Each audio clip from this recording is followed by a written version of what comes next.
আজকে একটা মেয়ের জীবন ধ্বংস হওয়ার মেন কারণ হচ্ছে পিতামাতা। কারণ মেয়ে বড় হয়েছে, পিতামাতার ইচ্ছা যে সন্তানকে আমি সরকারি চাকরিজীবী, বড় ব্যবসায়ী, অর্থ সম্পদ আছে এমন ব্যক্তির কাছে বিয়ে দিব।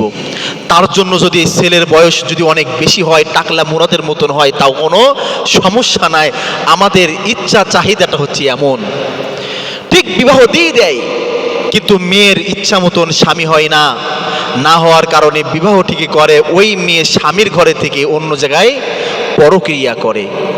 অর্থ সম্পদ সব কিছু হয়েছে, কিন্তু ওই মেয়েটা যে তার হাজবেন্ডকে নিয়ে কারোর কাছে পরিচয় দিবে, ব্যবধান, বয়সের ব্যবধান অনেক বেশি, পরিচয় দেওয়ার মতন কোনো পরিস্থিতি নাই।